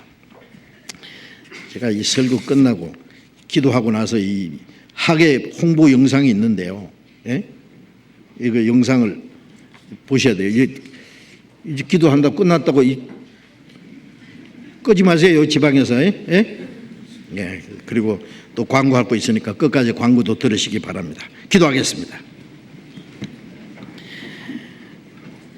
자비로우신 우리 아버지 하나님, 죄 가운데서 심판과 멸망을 받아야 마땅한 우리를 사랑하시고 주 예수님이 흘리신 그 보배로운 피로 우리 죄를 영원히 사해 주신 그 놀라운 은혜를 감사합니다. 중풍병자 그 불쌍한 한 사람을 네 사람이 메고 와서 지붕을 뚫고 예수님 앞에 달아 내리움으로 예수님이 그들의 믿음을 보시고 그 불쌍한 그 중풍병자의 죄를 사해 주시고 그 병을 고치신 주님, 먼저 구원받은 우리들의 간절한 기도와 수고와 희생을 통해서 이뤄진 영혼들을 주님 앞으로 인도하고 그러므로 말미암아 하나님의 그 죄인을 구원하시는 능력이 나타나시고 하나님의 역사를 이루신다는 사실을 우리가 또 배웠습니다. 이번 학예 수양회 때도 먼저 구원받은 우리들이 합심해서 기도하고 함께 수고하고 희생하는 가운데 많은 이뤄진 영혼들을 주님 앞에 인도해서 많은 영혼이 구원을 받음으로 하나님 앞에 영광이 되게 해 주시옵소서. 우리 모두를 주님 능력으로 붙들어 주시고 주님의 역사에 귀중히 쓰여주시기를 간절히 기도합니다. 이 모든 일을 통해서 우리 하나님 아버지께만 영광을 돌리시고 이 일을 위해서 함께 수고하는 형제 자매들에게 말씀과 지혜와 은혜와 능력으로 충만히 힘입혀 주셔서 주님이 맡기신 거룩한 역사를 능히 이룰 수 있게 도와주옵소서. 주 예수님 이름으로 기도드렸습니다. 아멘. 우리 찬송하기 전에요, 학예 홍보 영상을 보겠습니다. 3분 50초.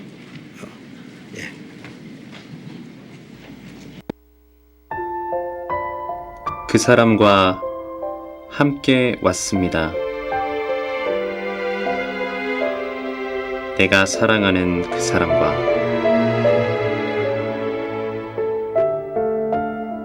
세상에서 가장 아름다운 곳으로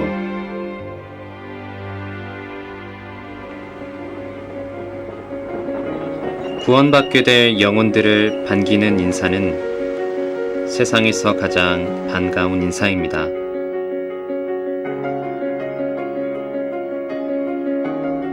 수양관으로 향하는 발걸음은 세상에서 가장 설레는 발걸음입니다. 영원한 운명을 결정짓는 시간, 세상에서 가장 중요한 이야기가 전해집니다.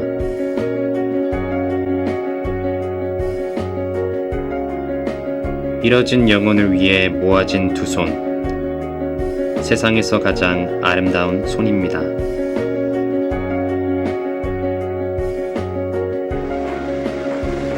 모든 분들이 거듭날 수만 있다면 비 오듯 흐르는 땀방울은 세상에서 가장 값진 땀방울입니다.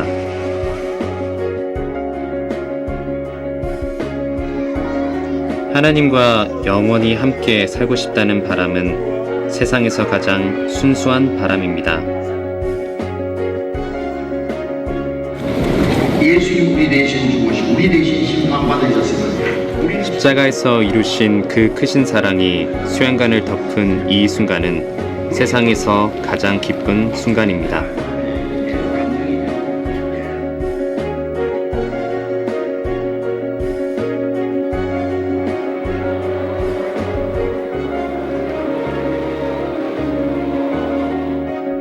침례받는 모습 앞에 눈에 맺히는 눈물은 세상에서 가장 의미 있는 눈물입니다.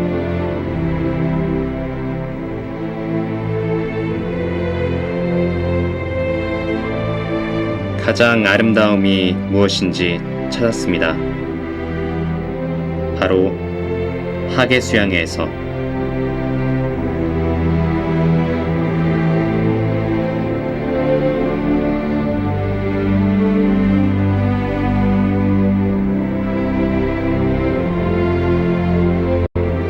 주님의 역사를 우리는 목격했습니다. 죄인이 거듭나는 주님의 기적을 보았습니다. 강력한 눈물의 기도를 했어요. 강력한 그 건국하에 사기 수양에 오라고 꼭 오라고. 네, 이번에 마지막이라고 생각하시고 오시게 됐습니다. 죄를 용서해 주셨기 때문에 천국에 갈 수 있구나. 예수님께서 돌아가심으로 피 흘림으로 인해서 예수님께서 모든 죄를 다 짊어지고 가셨다. 그 믿음으로 살아가는 천국 백성이라는 것. 되게 행복하고요. 잘 온 것 같아요. 저는 천국 갈 수 있습니다. 왜 우리가 이곳에 왔는지, 왜 어려움 속에서도 웃을 수 있었는지, 그리고 보이지는 않지만 이 무리 안에 누가 역사하시는지 우리는 함께 볼 것입니다. 2013 하계수양회, 올해도 세상에서 가장 아름다운 이야기가 기록됩니다.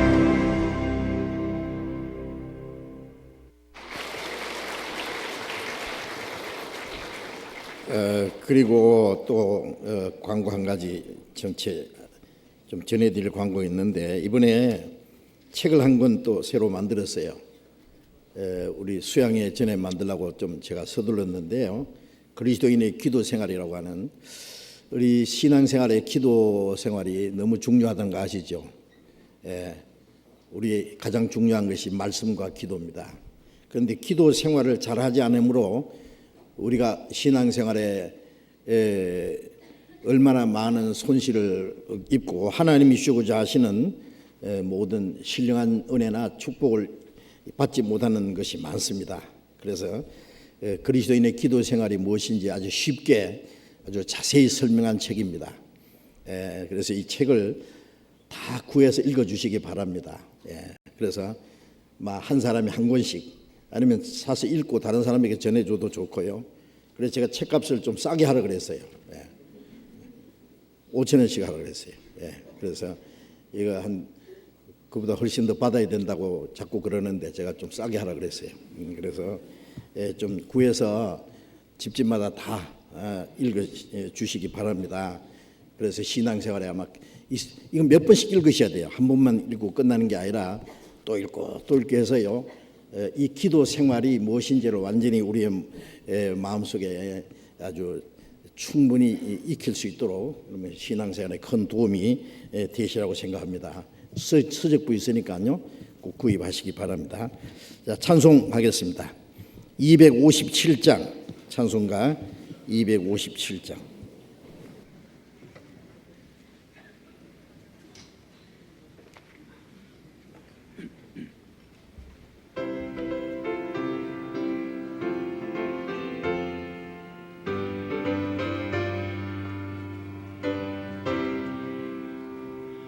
듣는 사람마다 복음 전하여 복스러운 소식 들어치세.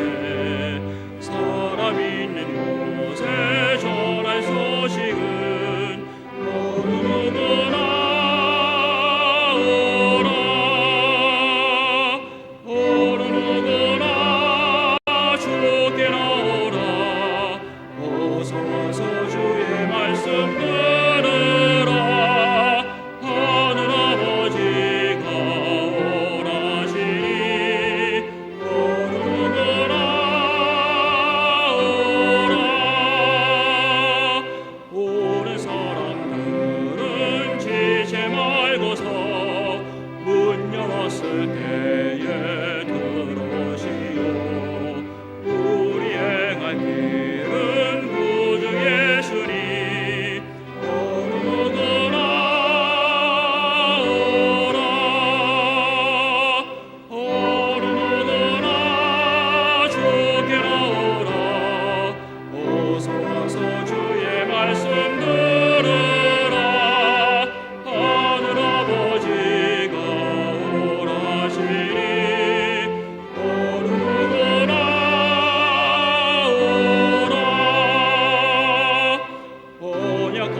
장로님 광고해 주시겠습니다.